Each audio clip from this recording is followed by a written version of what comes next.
Bonjour à toutes et à tous, on démarre ce tour de la presse sportive en Italie avec au programme certains matchs de la 4ème journée qui se sont déroulés hier soir. Et la soirée a été marquée par le 100ème but de Paulo Dybala en Serie A. L'Argentin, auteur d'un doublé dans le succès de l'AS Roma 3-0 face à Monza, fait la couverture du Corriere dello Sport en ce mercredi matin. Dybala commande, placarde le quotidien transalpin. Grâce à ce succès, les hommes de José Mourinho sont provisoirement leaders du championnat italien. Le club de la Louve est suivi de très près par l'Inter qui l'a aussi emporté hier sur la pelouse du promu Cremonese.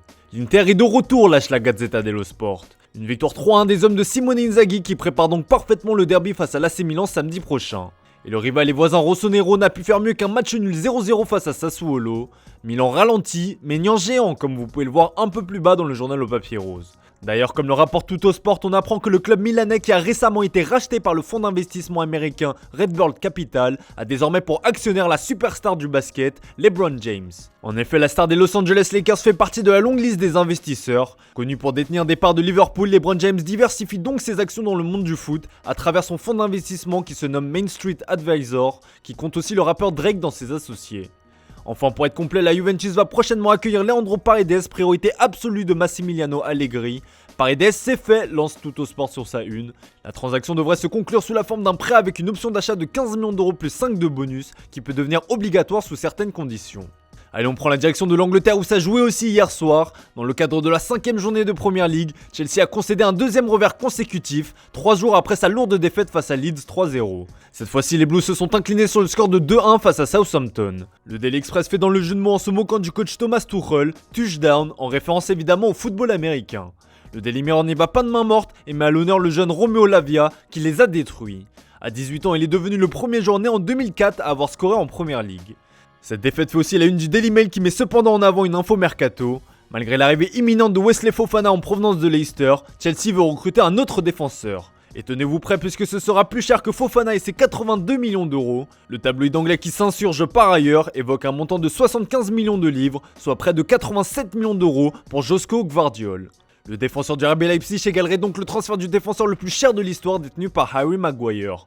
A noter qu'en cas de transfert, le Croate sera prêté au RB Leipzig et ne débarquera à Londres que l'été prochain. Cependant, le directeur général du club allemand a confié au micro de Sky Germany qu'un départ de sa pépite n'est clairement pas à l'ordre du jour. Enfin, Cristiano Ronaldo fait aussi parler de lui. The Sun explique sur son site qu'un nouveau retournement de situation n'est pas à exclure, à l'heure où Naples apparaît comme sa dernière option. Le média anglais explique que Manchester United serait convaincu de pouvoir retenir le Portugais. Les arguments sont les suivants. Avec près de 240 millions d'euros dépensés cet été, les Red Devils estiment que le mercato a impressionné le quintuple ballon d'or, qui pourrait donc changer d'avis. La nouvelle recrue Casemiro, qu'il a côtoyé durant de nombreuses années au Real Madrid, pèserait aussi dans la balance. Reste à savoir si le désir de CR7 de disputer la Ligue des Champions sera plus fort que tout.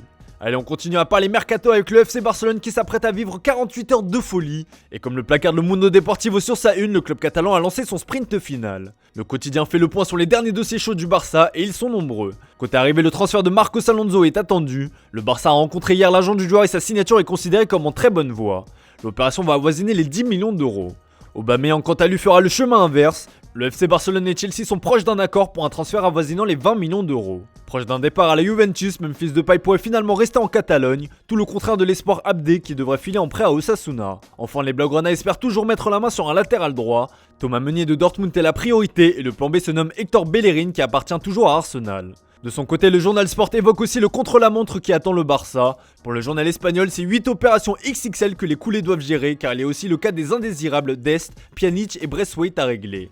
Vous l'aurez compris, les dernières 48 heures de ce mercato estival s'annoncent folles au Barça. Il n'y a pas qu'en Catalogne que le mercato va être agité car le PSG s'active aussi, que ce soit dans le sens des départs ou des arrivées. D'ailleurs, hier soir, le club parisien a officialisé une nouvelle recrue avec Fabian Ruiz. L'Espagnol a signé jusqu'en 2027 en provenance de Naples contre un chèque de 23 millions d'euros bonus inclus.